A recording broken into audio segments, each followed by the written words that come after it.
Saberi cultural গ্রুপে আমার অনুষ্ঠান করার কথা 8:30 থেকে। আমাকে কি এখন দেখা যাচ্ছে? যদি বলেন তাহলে ভালো হয়। আমি বুঝতে পারছি না যে আমি অনুষ্ঠান শুরু করতে পারবো কি না। যদি কিছু কমেন্টস দেন তাহলে ভালো হয়।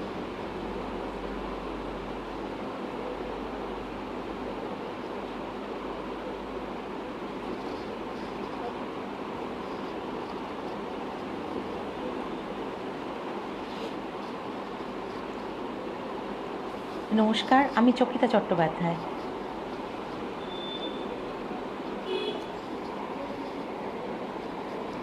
আমি কি অনুষ্ঠান শুরু করতে পারি? তাহলে আমি যদি সবাই দেখতে পান আমাকে, তাহলে আমি শুরু করছি আমার অনুষ্ঠান। হ্যাঁ, আমি কয়েকটা লাইক দেখতে পাচ্ছি, কয়েকটা লাইভ সাইনও দেখতে পাচ্ছি। তার মানে বুঝতে পারছি যে আমাকে দেখতে পাচ্ছেন নিশ্চয়ই। নমস্কার, আমি চকিতা চট্টোপাধ্যায়। আমি আজকে আচ্ছা, সুনেত্রা ব্যানার্জি বলছেন দেখা যাচ্ছে। তাহলে আমি শুরু করছি। আমি কবিতা আর শ্রুতি নাটক নিয়ে এসেছি। আশা করি আপনারা সঙ্গে থাকবেন, আর ভালো লাগলে নিশ্চয়ই কমেন্ট করবেন। আমি অনুষ্ঠানটা শুরু করব আমার নিজের লেখা একটি কবিতা দিয়ে।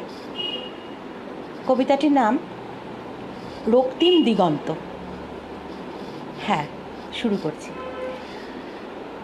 রক্তিম দিগন্ত আমার নিজের লেখা।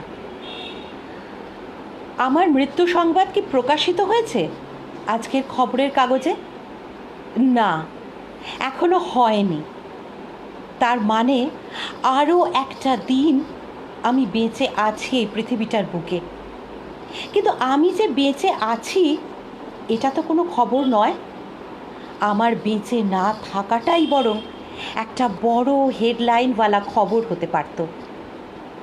রোজ সকালে প্রাতরাশ পরিবেশনের সময় চায়ের সঙ্গে আমার পাতে আসে খুন, চুরি, ধর্ষণের উপাদেয় পদ। কি দারুণ মেনু, হজমের পক্ষে, তাই না?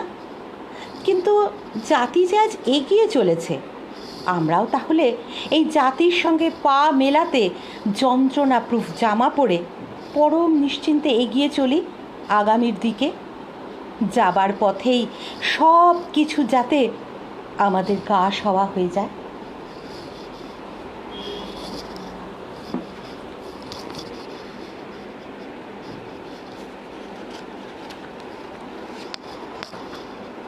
আমাকে শোনা যাচ্ছে নিশ্চয়ই? মানে শুনতে কোনো অসুবিধে হচ্ছে না তো? সেইটাই আর কি জানার। আচ্ছা, আমার পরবর্তী নিবেদন কবি শঙ্খ ঘোষের প্রতি আমার শ্রদ্ধাঞ্জলি। তার কবিতা মিথ্যে কথা। লোকে আমায় ভালোই বলে, দিব্যি চলনসই। দোষের মধ্যে একটু নাকি মিথ্যে কথা কই। ঘাটশিলাতে যাবার পথে ট্রেন ছুটেছে যখন, মায়ের কাছে বাবার কাছে করছি বকম বকম।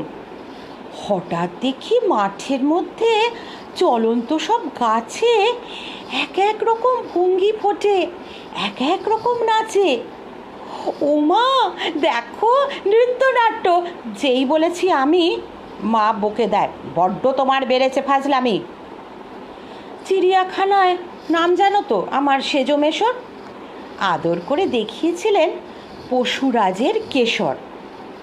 কদিন পরে চুন খসানো দেওয়াল জুড়ে কি ঠিক অবিকল সেই রকমই মূর্তি যেন দেখি। ক্লাসের মধ্যে যেই বলেছি সুরঞ্জনার কাছে, জানিস আমার ঘরের মধ্যে সিংহ বাঁধা আছে। শুনতে পেয়ে দিদিমণি অমনি বলেন, শোনো, এসব কথা আবার যেন না শুনি কখনো। বলি না তাই সেসব কথা, সামলে থাকি খুব। কিন্তু সেদিন হয়েছে কি, এমনি বেয়াকুব, আকাশ পারে আবারও চোখ গিয়েছে আটকে। শরৎ মেঘে দেখতে পেলাম রবীন্দ্রনাথকে।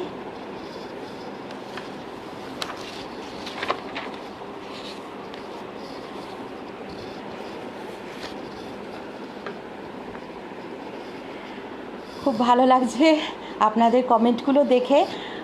আমি প্রত্যেককে আলাদা করে নিশ্চয়ই পরে হয়ে যাওয়ার পরে আমি আমার প্রতিক্রিয়া জানাবো।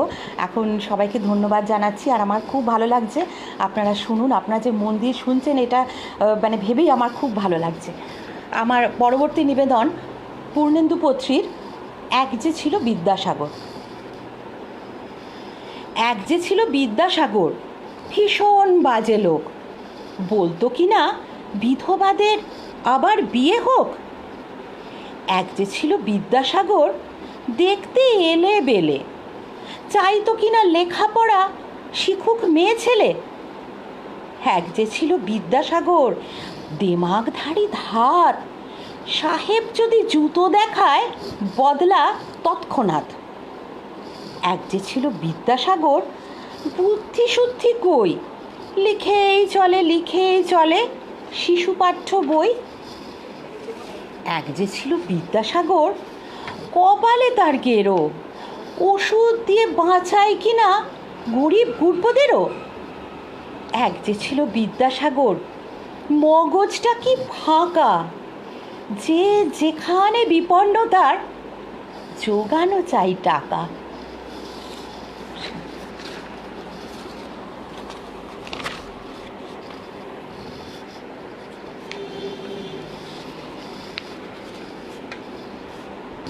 আমরা মাত্র গত সপ্তাহেই পেরিয়ে এলাম নজরুল জন্মজয়ন্তী। সেই উপলক্ষে কবি ভারতী ভট্টাচার্য নজরুলকে উদ্দেশ্য করে একটি কবিতা লিখেছেন। আমার পরবর্তী নিবেদন সেইটা। হে নজরুল, বিদ্রোহী, চিরবিদ্রোহী তুমি, বঙ্গের সন্তান, তোমার গৌরবে গর্বিত মোরা হিন্দু মুসলমান। বহু বেদনায় বঞ্চিত তুমি, অন্তরে অভিমান, তবুও দিয়েছ অকৃপণ হাতে, গেয়েছ সাম্য গান। স্বাধীনতাকামী বাঙালির মনে জাগায়ছ নব আশা, মুখ বধিরের অন্তরে তুমি ফুটায়ছ নবভাষা। জাত বেজাতের বিভেদ ঘুচায়ে লিখেছ প্রেমের গীতি, তোমার পরশে ধন্য আমরা মানব জাতি। হে মহান কবি, এঁকেছ যে ছবি জীবন ভরিয়া তব, আজি এই ক্ষণে তোমার স্মরণে তাহারে বরিয়া লব। তব অন্তরে যত বিদ্রোহ, যত প্রেম, যত গান, বিশ্বব্যাপিয়া ধ্বনিয়া উঠুক, হোক মহাকলতান।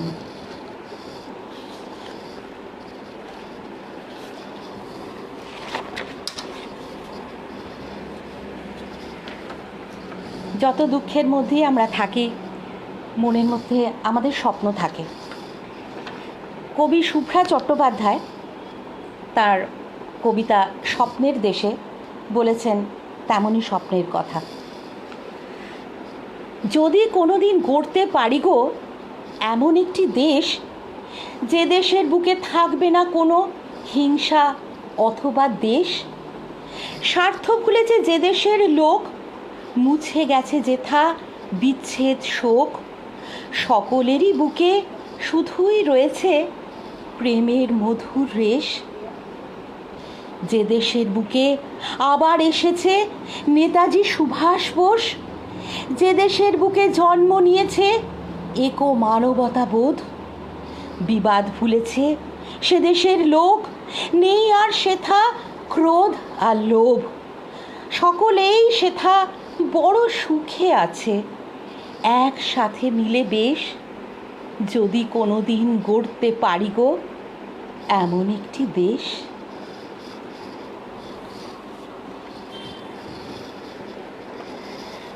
স্বপ্ন যেরকম আমাদের মনে থাকে, তেমনি প্রতিবাদও থাকে, আবার কখনো থাকে নিজের সামনে দাঁড়ানো।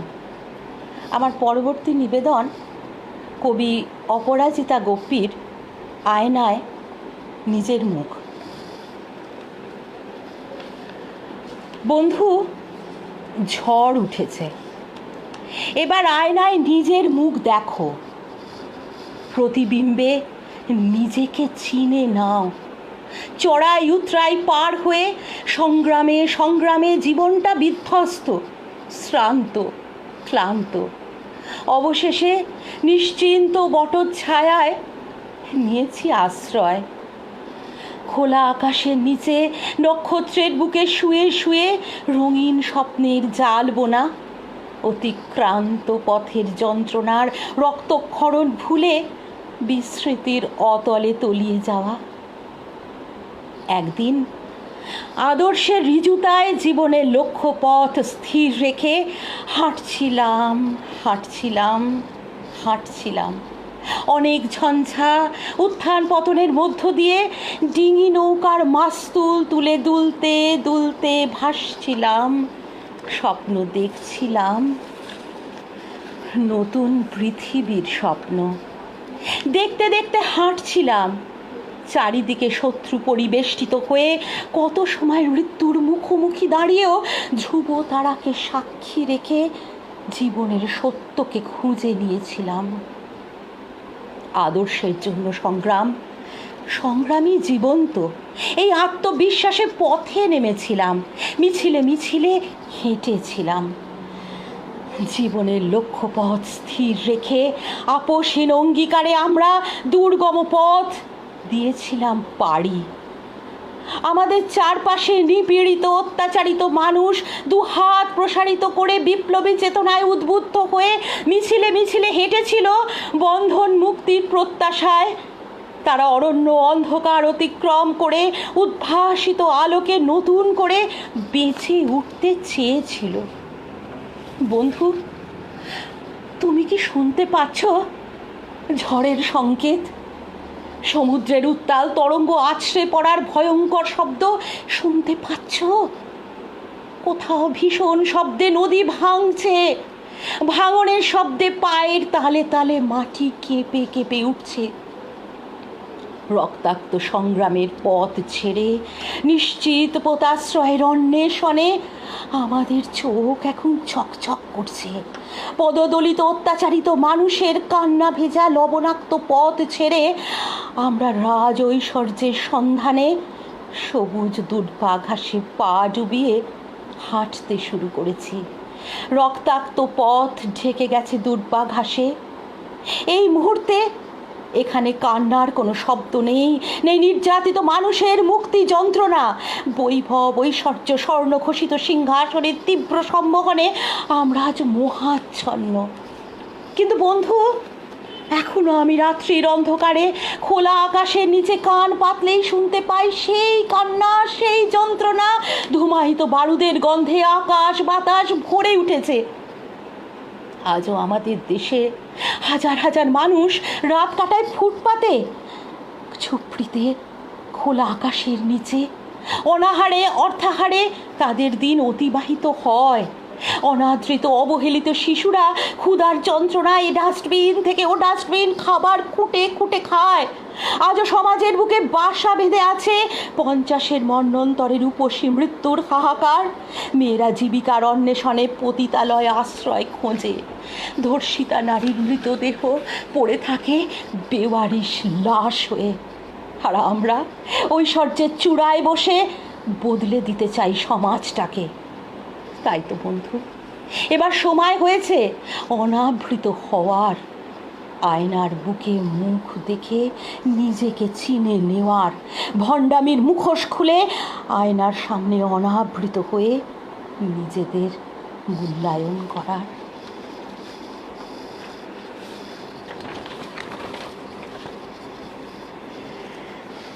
আমার পরবর্তী নিবেদন কবি আহসান হাবীবের।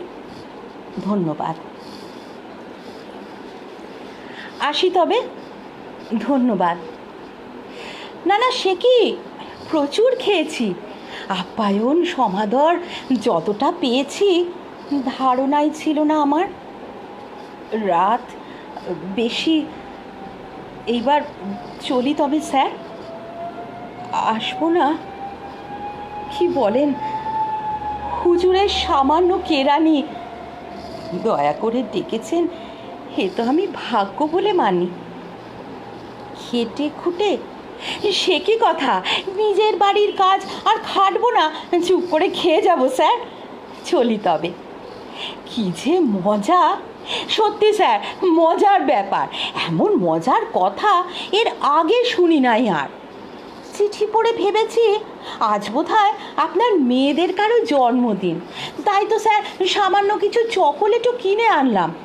এসে দেখি তাই নাকি, চকোলেটও খায় নাকি ডলি? তা হবে, সে যাকে।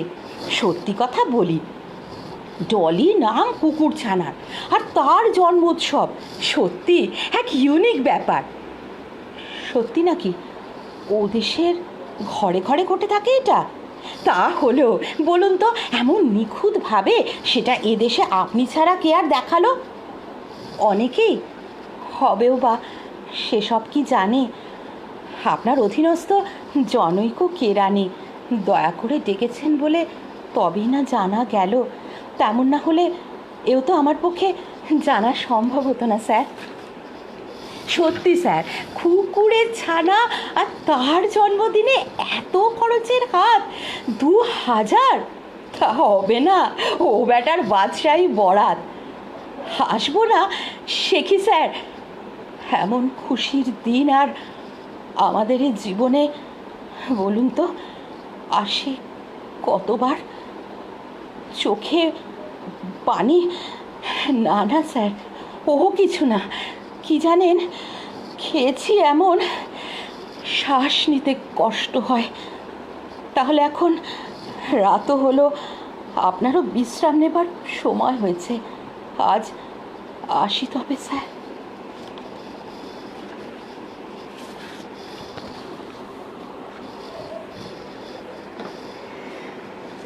আমার পরবর্তী নিবেদন আমার খুব প্রিয় কবিতা অচিন্ত্য কুমার সেনগুপ্তর ছন্নছাড়া। গলির মোড়ে একটা গাছ দাঁড়িয়ে, গাছ না, গাছের প্রেতর ছায়া, আঁকা বাঁকা শুকনো কতকগুলি কাঠির কঙ্কাল, শূন্যের দিকে এলো মেলো তুলে দেওয়া, রুক্ষ রুষ্ট রিক্ত জীর্ণ। লতা নেই, পাতা নেই, ছায়া নেই, ছালবাকল নেই, নেই কোথাও এক আঁচড় সবুজের প্রতিশ্রুতি, এক বিন্দু সবুজের সম্ভাবনা। ওই পথ দিয়ে জরুরি দরকারে যাচ্ছিলাম ট্যাক্সি করে। ড্রাইভার বলে, ওদিকে যাব না, দেখছেন না ছন্নছাড়া কটা বেকার ছোকরা রাস্তার মাঝখানে দাঁড়িয়ে আড্ডা দিচ্ছে, চোঙা প্যান্ট, চোখা জুতো, রোখা মেজাজ, ঠোকা কপাল। ওখান দিয়ে গেলেই গাড়ি থামিয়ে লিফট চাইবে, বলবে হাওয়া খাওয়ান। কারা ওরা? চেনেন না ওদের? ওরা বিরাট এক নৈরাজ্যের, এক নেই রাজ্যের বাসিন্দে।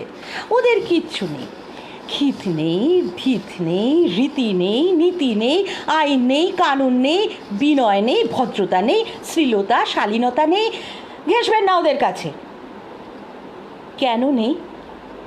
ওরা যে নেই রাজ্যের বাসিন্দে, ওদের জন্যে কলেজে সিট নেই, অফিসে চাকরি নেই, কারখানায় কাজ নেই, ট্রামে বাসে জায়গা নেই, মেলায় খেলায় টিকিট নেই, হাসপাতালে বেড নেই, বাড়িতে ঘর নেই, খেলবার মাঠ নেই, অনুসরণ করবার নেতা নেই, প্রেরণা জাগানো প্রেম নেই, ওদের প্রতি সম্ভাষণে কারো দরদ নেই।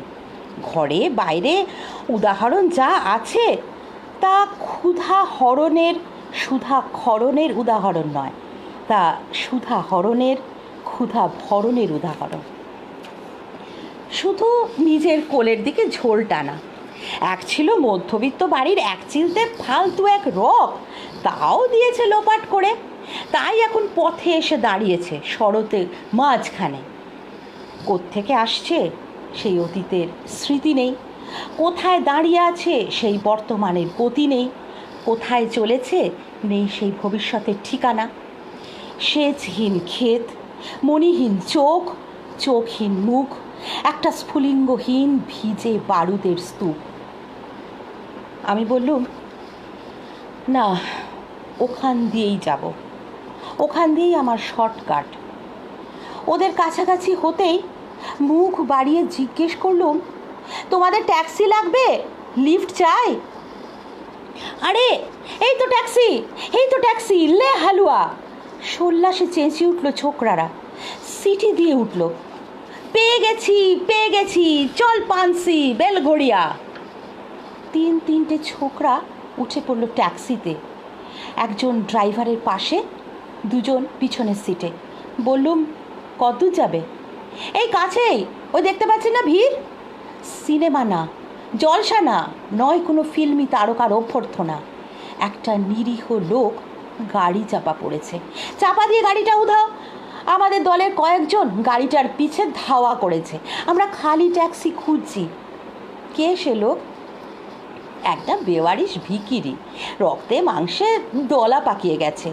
ওর কেউ নেই, কিছু নেই। শোবার জন্যে ফুটপাত আছে তো মাথার ওপর ছাদ নেই। ভিক্ষার জন্য পাত্র একটা আছে তো তার মধ্যে প্রকাণ্ড একটা ফুটো। রক্তে মাখামাখি সেই দলা পাকানো ভিখিরিকে ওরা পাঁজা কোলে করে ট্যাক্সির মধ্যে তুলে দিল। চেঁচিয়ে উঠল সমস্বরে, আনন্দে ঝংকৃত হয়ে, প্রাণ আছে, এখনো প্রাণ আছে।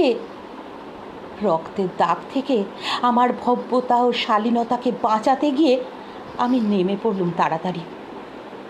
তারপর সহসা শহরের সমস্ত কর্কশে, কঠিনে, সিমেন্টে, কংক্রিটে, ইটে, কাঠে, পিছে, পাথরে, দেয়ালে দেয়ালে বেজে উঠল এক দুর্বার উচ্চারণ, এক প্রত্যয়ের তপ্ত শঙ্খধ্বনি। প্রাণ আছে, এখনো প্রাণ আছে। প্রাণ থাকলেই স্থান আছে, মান আছে, সমস্ত বাধা নিষেধের বাইরেও আছে অস্তিত্বের অধিকার। ফিরে আসতেই দেখি গলির মোড়ে গাছের সেই শুকনো বৈরাগ্য বিদীর্ণ করে বেরিয়ে পড়েছে হাজার হাজার সোনালি কচি পাতা, মর্মরিত হচ্ছে বাতাসে। দেখতে দেখতে গুচ্ছে গুচ্ছে উথলে উঠেছে ফুল, ঢেলে দিয়েছে বুকের সুগন্ধ, উড়ে এসেছে রং বেরঙের পাখি, শুরু করেছে কলকণ্ঠের কাকলি। ধীরে ধীরে ঘন পত্র পুঞ্জে ফেলেছে স্নেহার্থ দীর্ঘ ছায়া, যেন কোন শ্যামল আত্মীয়তা। অবিশ্বাস্য চোখে চেয়ে দেখলুম কঠোরের প্রচ্ছন্নে মাধুর্যের বিস্তীর্ণ আয়োজন। প্রাণ আছে, প্রাণ আছে, শুধু প্রাণই আশ্চর্য সম্পদ।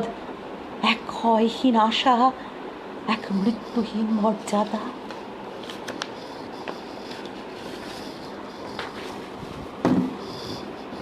আমার কবিতা পাঠ শেষ। এবার আমার শেষ নিবেদন একটি একক শ্রুতিনাটক, অপবাদ, রচনা নিরূপ মিত্র। আমি সুমিতা। আমার পরিবার 4 জনকে নিয়ে। শাশুড়ি মোহিনীবালা, আমার স্বামী গোলকচন্দ্র, আমার অবিবাহিতা ননদ বাণী এবং অমল। অবশ্য অমল এ বাড়ির কেউ না, তবে ছেলেবেলা থেকেই আমাদের বাড়িতে ওর যাতায়াত। এ বাড়িতে ওর অনেক সময় কাটে। আমি যখন এ বাড়ির বউ হয়ে এলুম তখন অমল স্কুলে পড়তো, হাফ প্যান্ট এবং শার্টে ছোট্টটি। এখন অমল স্কুলে পড়ায়, রীতিমতো রোজগেরে যুবক। ছেলেবেলা থেকেই অমল সুন্দর গান গায়, হারমোনিয়াম ব্যবহার পাকা আর্টিস্টের মতোই। নতুন সিনেমা, নতুন সিডির গান তুলে নেয় ঝটপট, নিখুঁত। আমার গানের শখ ছিল। বিয়ের আগে গানের মাস্টারমশাই ছিলেন, প্রতিযোগিতায় পুরস্কার পেয়েছি বারে বারে। বিয়ের পর গানের পাঠ চুকেছে আর 5 জনের মতোই। অমলকে পেয়ে আমি খুশি। পাড়ার ছেলে 2-4টে গান শিখিয়ে দেয় মাঝে মধ্যে। হাতে কাজ না থাকলে ওকে পাকড়াও করে গান শুনতে চাই বেছে বেছে। মনের মতো শ্রোতা ছাত্রী পেয়ে অমলও সুবিধে পেলেই চলে আসে তার সুমিতা বৌদির বাড়ি। সবটাই নিরীহ নির্দোষ ব্যাপার, অন্তত আমি তাই জানতাম। কদিন আগে গোলকচন্দ্রের কথায় থমকে গেলুম। বুঝলে সুমিতা, অমলের এমন ঘন ঘন যখন তখন এ বাড়িতে আসা যাওয়া পাড়ার লোকেরা ভালো চোখে দেখছে না। মানে কি বলতে চাইছো তুমি? আমি অফিসে থাকি, শুধু মেয়েরা থাকে বাড়িতে। অমল সময় নেই, অসময় নেই, আসে কেন? মেয়েরা বলতে থাকি তো আমি আর, আহা সবাই মেয়ে তো। শুনেছি নির্জন দুপুরেও গান শোনাবার অজুহাতে একেবারে শোবার ঘরে। হুমা, শোবার ঘরেই তো হারমোনিয়াম থাকে, হারমোনিয়াম ছাড়া গাইব কি করে? মা বলছিলেন বলরামবাবুর বাড়িতে ক্ষান্ত পিসি নাকি মাকে। ক্ষান্ত পিসির কথা বলো না তো, একটা বিশ্ব নিন্দুক। তা কেন, খড়কে গাছির শ্যামাদাসবাবুও তো আমাকে সেদিন সাবধান করেছিলেন। দাঁড়াও, আমার মনে হচ্ছে সন্দেহটা যেন তোমারই। তুমি এতদিন পরে আমাকেই? ছি, না না না তো, তোমাকে কেন? হ্যাঁ, তোমাকে কেন? বাড়িতে একটা আইবুড়ো ধিঙ্গি মেয়ে নেই, বানি? বানি ভগবানের অনাদরে গড়া চিররুগ্ন কুরুপা মেয়েটা একলা পড়ে আছে এক ধারে অবহেলায়। সৃষ্টিকর্তাই যাকে ভালোবেসে গড়তে পারলো না, তাকে নিয়ে তোমরা ছি। দেখো, ঘি আর আগুনের বৃত্তান্ত জানো তো, কুশ্রী হলে কি হবে, যৌবন তো আছে। তোমরা তোমরা ওর মা, ওর দাদা। কেন, অন্যায়টা কি বললাম? তোমাদের ন্যায়বোধ। ভাইয়ের সংসারে বাণী যে এক হাঁপ ধরানো বোঝা, একথা তোমরা তাকে কোনো দিন ভুলতে দাওনি। দিন রাত গতরে খেটে সে বোঝা লাঘব করার আপ্রাণ চেষ্টা করেও তোমাদের মন সে পায়নি। তোমাদের অমার্জিত ভৎসনা, কথায় কথায় মা হয়েও মেয়ের মৃত্যু কামনা, সব সহ্য করে লোকচক্ষুর বাইরে তার স্বল্পতম অস্তিত্বটুকু লুকিয়ে রাখার অন্তরালটুকু এবারে বোধহয় কেড়ে নিতে চাইছো তোমরা। জ্ঞান দিও না তো, বেশি জ্ঞান দিও না। আমার বোন দরদত লাগছে তোমার। তোমাকে বলে দিচ্ছি, অমলকে যখন তখন এ বাড়িতে আসতে বারণ করবে। তোমার হুকুম? নিশ্চয়ই তাই। যদি না করি, বুঝবো বাড়িতে বেলালাপনা চলুক, এটা তোমারই। কি বললে, কি বললে তুমি? আমার ফুঁসে ওঠা নাগিনী মূর্তি দেখে গোলকচন্দ্র তাড়াতাড়ি পান মুখে ফেলে অফিসের উদ্দেশ্যে দৌড় দিল। এবং ঠিক সেই সময় ঝিকে মেরে বউকে শিক্ষা দেবার জন্যই সম্ভবত আমার শাশুড়ি মোহিনীবালা ঘর মোছায় ব্যস্ত বাণীর চুলের মুঠি ধরে কিল মারতে মারতে শুধলেন, সতে খড়ি ভালোবেসে শ্রীরাধিকা হতে চাস? এত লোক মরছে, তোর মরণ হয় না রে? যন্ত্রণায় আর্তনাদ করে উঠল বাণী। মা গো, চুল ছেড়ে দাও, আমার লাগছে, পায়ে পড়ি, পায়ে পড়ি তোমার মা, ছেড়ে দাও। সারা দুপুর যন্ত্রণার অপমান আমার বুক জুড়ে কুমড়ে রইল। আমার স্বামী গোলকচন্দ্র এবং শাশুড়ি মোহিনীবালার সন্দেহের আঙুল কার দিকে আমার বুঝতে অসুবিধে হয়নি। বিকেলের দিকে উঠোনে কল খোলা এবং বাসন মাজার শব্দে ঘর ছেড়ে বেরিয়ে এলুম। দেখলুম নিত্যদিনের মতোই বাণী উবু হয়ে বসে বাসন মাজছে। কাছে গিয়ে দাঁড়ালুম। বাণী উন্মুখ হলো। কিছু বলবে বৌদি? ক্ষমা চাইতে এসেছি ঠাকুরজি। হোমা, আমার কাছে কেউ আবার ক্ষমা চায় নাকি? অন্যায় অপবাদ দিল সবাই। ছি, কি বিশ্রী। বলুক গে, আমি গ্রাহ্যও করি না। কেন ওরা বলবে ঠাকুরজি যা সত্যি নয়? বাধা দিল বাণী। বাণীর কথায় আমি স্থাণু হয়ে গেলাম। বাণী জল টলমল চোখে দূরের দিকে চেয়ে বললে, বলুক না বৌদি, দিক না বদনাম, তবু তো এ ভালোবাসার অপবাদ। আমার এই কুৎসিত দেহটাকে কেউ কোনো দিন ভালোবাসেনি বৌদি। বলুক, বলুক না ওরা, বলতে দাও ওদের লক্ষ্মীটি। আমার ভালো লাগে, খুব খুব ভালো লাগে বৌদি, খুব। কালো কুশ্রী মেয়েটার মুখে এক গোপন দীপ্তি দেখতে দেখতে আমি নির্বাক হয়ে শুধু দাঁড়িয়ে রইল। নমস্কার, আমি আমার অনুষ্ঠান শেষ করছি। যারা আমার অনুষ্ঠান এতক্ষণ ধরে শুনছিলেন তাদের সবাইকে আমার আন্তরিক কৃতজ্ঞতা এবং শ্রদ্ধা। নমস্কার।